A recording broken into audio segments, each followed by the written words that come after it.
Hello dear students, good morning, नमस्कार, राधे राधे। स्वागत है आप सबका एक बार फिर डीपीएस की ऑनलाइन क्लास में। जैसा आप सबको पता है, मैं हमेशा आपको साइंस सब्जेक्ट पढ़ाने के लिए प्रेजेंट होता हूं।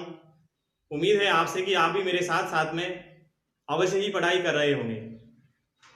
तो आपको पता है, हम चैप्टर एक फोर्थ के रूप में पढ़ रहे थे, मटेरियल्स की ग्रुपिंग करना, कि क्या होता है ग्रुपिंग, क्या होता है मटेरियल्स के लिए। बहुत अच्छे ढंग से मैंने धीरे धीरे इस चैप्टर को अच्छे तरीके से समझाया। उसके बाद में उसके क्वेश्चन आंसर करवाए और उसके अलावा आपका जो टेस्ट लिया गया था संडे के दिन, उस टेस्ट का सॉल्यूशन मैंने अंतिम क्लास जो थी हमारी, यानी जो हमारी पिछली क्लास थी, उसमें मैंने उसका सॉल्यूशन भी करवाया था। आपको याद हो तो करवाया ना? हाँ, तो वो टेस्ट की जो आंसर कॉपी थी, मैंने आपको क्लास में कहा था कि आप स्वयं को चेक करनी है। कैसे करनी है वो मैंने आपको बताया था कि जहां आपने टेस्ट दिया है उसको ओपन करके बैठना था कि जब मैं आपका सॉल्यूशन करवा रहा था तब, और जो मैं आंसर उसके बता रहा था, आपको साथ साथ में पेंसिल से आपको टिक लगाने थे, मेरे सही है या गलत है। मेरे सही है या गलत है, तो आपको ऐसे जांचना था अपने आप को। अपने आप का टेस्ट आपको ही करना था कि आपने कितना परफॉर्मेंस, कितना अच्छा परफॉर्मेंस किया है या कितना बैड परफॉर्मेंस आपका हुआ है। तो इस कारण से आपने अवश्य ही चेक की होगी मेरे टेस्ट सॉल्यूशन के बाद में, तो आपको पता चला होगा कि मेरे इतने मार्क्स आ सकते हैं।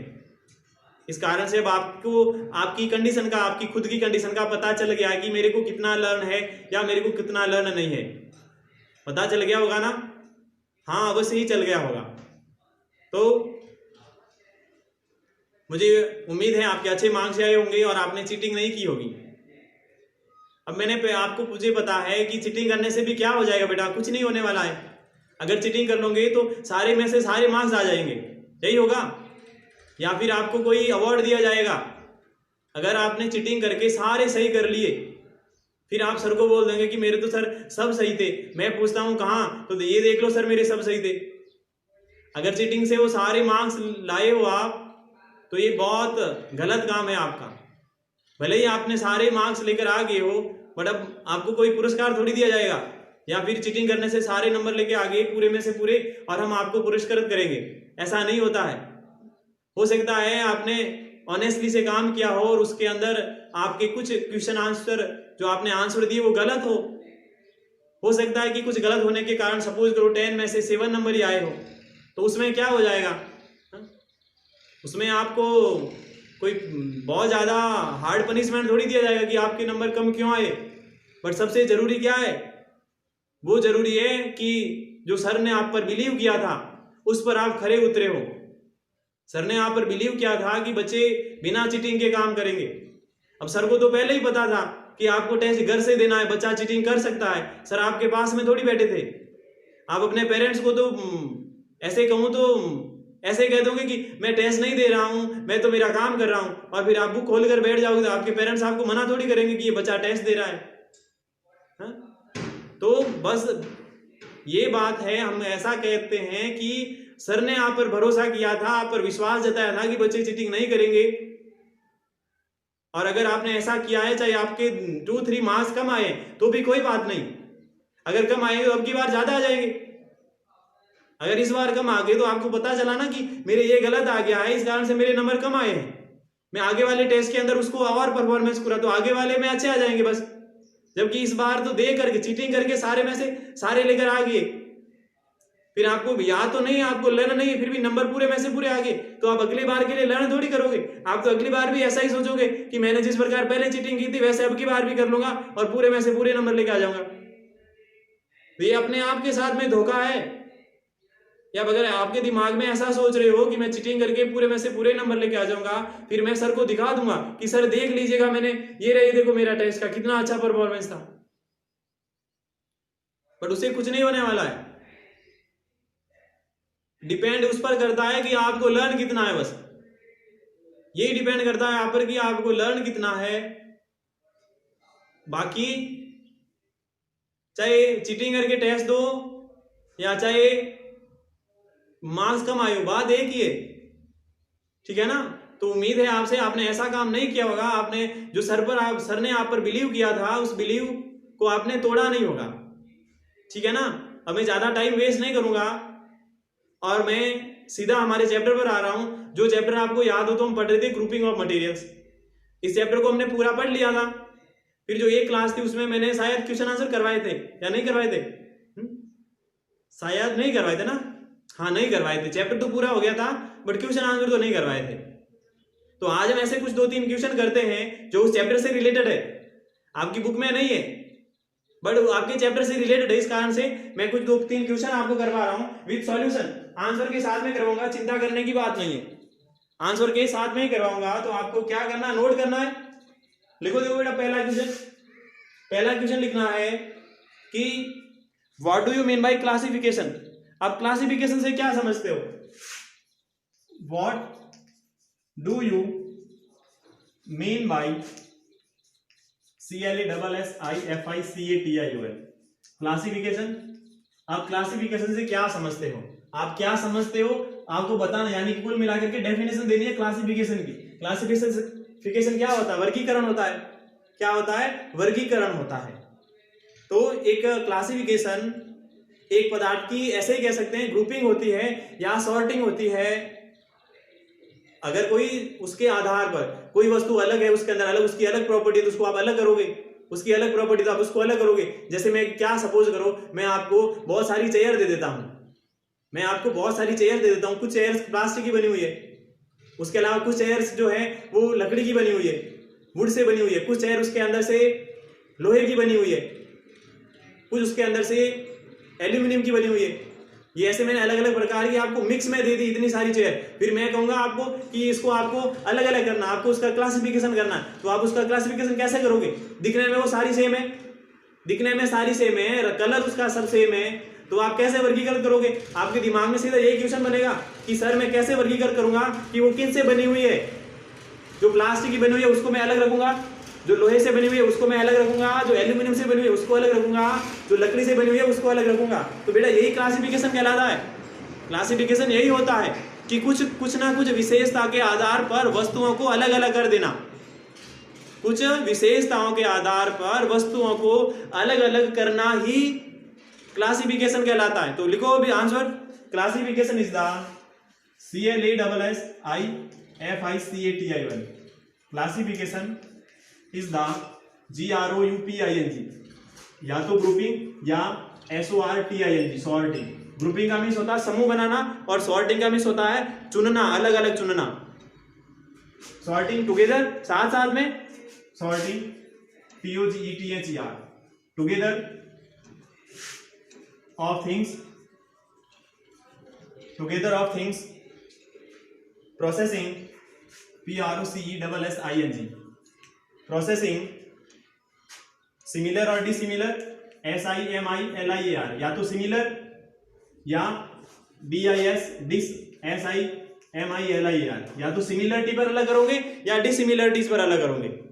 कैरेक्टरिस्टिक्स या प्रॉपर्टीज, डिसिमिलर प्रॉपर्टीज एक ही लिख लो बस, PROPERTIES। ये बेटा होगी डेफिनेशन क्लासिफिकेशन की। तो क्लासिफिकेशन इज द ग्रुपिंग या सॉर्टिंग होता है together of things, processing similar या डिसिमिलर प्रॉपर्टी। यानी देखो, सिमिलर होता है समान और डिसिमिलर होता है असमान, यानी समान और असमान गुणों को ध्यान में रखते हुए, साथ साथ में वस्तुओं का ग्रुप बनाना या वस्तुओं को सेलेक्ट करना क्लासिफिकेशन कहलाता है। ये पहला क्वेश्चन। दूसरा क्वेश्चन देखो, दूसरा क्वेश्चन है कि what is the need for classification. हमारे को जरूरत क्या पड़ती है क्लासिफिकेशन की? What is the need of classification, what is the need of classification. कि क्लासिफिकेशन की आवश्यकता हमें क्या होती है, क्यों आवश्यकता होती है बताओ। हमने क्यों किया क्लासिफिकेशन किया है? अगर कोई बाहर बंदा आएगा कहेगा कि अंदर जाकर के ये प्लास्टिक की चेयर लेके आ, तो आपको पता है कि अलग सारी प्लास्टिक की अलग अलग रखी हुई है, तो फटाक से जाओगे और प्लास्टिक की चेयर लाके दे दोगे। अब सारी ग्रुप में पड़ी हुई है तो उसको कैसे तो ढूंढोगे उसके अंदर से, फिर सारों को एक तरफ करोगे, फिर जाकर उसके पास जाओगे। तो कितनी आसानी हुई अगर आपने क्लासिफिकेशन कर दिया है तो ऐसे ही कुछ जरूरत होती है हमारे को, जैसे लिखो नंबर 1 पर सॉर्टिंग ऑफ ऑब्जेक्ट। पहली जरूरत क्या, SORTING, sorting of objects, OBJECTS। उसके अलावा दूसरी प्रॉपर्टी क्या, पहली तो सॉर्टिंग ऑफ ऑब्जेक्ट, यानी वस्तु को हमारे को सॉर्ट करने में, चुनने में आसानी रहेगी। फिर लिखो लोकेटिंग थिंग्स। दूसरा क्या हो जाएगा, या आइडेंटिफिकेशन ऑफ ऑब्जेक्ट लिख दो। दूसरा FICATION, identification of objects, OBJECTS, objects. देखो आइडेंटिफिकेशन मीन्स होता है पहचान, यानी वस्तु की पहचान हमारे को बहुत जल्दी प्राप्त हो जाएगी। फिर लिखो नंबर 3 पर, अभी मैंने क्या कहा था, locating of things, LOCATING, locating of things. Locating of things का क्या मतलब बताओ, लोकेटिंग का मीन्स होता है स्थान, उस वस्तु का स्थान वो आपको पता रहेगा। उसके अलावा देखो नंबर 4 है कि नंबर 4 क्या है, जैसे मेकिंग द स्टडी जो होती है, making the study of object easy, making the study of object, MAKING, making the STUDY, study of OBJECT, objects, making the study of objects easy and more meaningful, EASY, easy, and MORE, more, MEANING, meaningful। ये बेटा हो गया, देखो 4 मैंने लिखवा दिया आपको कि क्लासिफिकेशन आप सीधा क्या। पहली बात सॉर्टिंग करने में आसानी रहती है, आइडेंटिफिकेशन के लिए, उसके अलावा लोकेटिंग इसके लिए, और making the study of object easy and more meaningful. Easy means आसान, सरल तरीके से आप उसकी स्टडी कर पाओगे अगर आपको पता है क्लासिफिकेशन से। तो फिर एक और क्वेश्चन कर लेते हैं क्या, बताओ, या 2 ही बहुत है, एक कर लेते हैं, और एक कर लेते हैं, चलो जल्दी में, ठीक है ना। तीसरा क्वेश्चन देखो, तीसरा क्वेश्चन लिखना कि what basis are the various objects grouped, what basis are the various objects group, कि किसके आधार पर वस्तुओं को अलग अलग किया जाता है। On what basis are the, on WHAT, what BASIS, basis are the, on what basis are the various object, the VARIOS, various, OBJECTS, object, GROUPED। यानी कि आपको वस्तुओं को ग्रुप्ड करने में क्या आधार आप क्या लेते हो, यानी आप किसके आधार पर आप उसको अलग करते हो। देखो नंबर 1, एक तो साइज के आधार पर, उसके अलावा SHP शेप के आधार पर, उसके अलावा COLOUR कलर के आधार पर, उसके अलावा हार्डनेस HARDNESS हार्डनेस के आधार पर, उसके अलावा conduction of heat CONDUCTION conduction of heat के आधार पर, उसके अलावा ट्रांसपेरेंसी TRANSPARENCY ट्रांसपेरेंसी के आधार पर, उसके अलावा ATTRACTION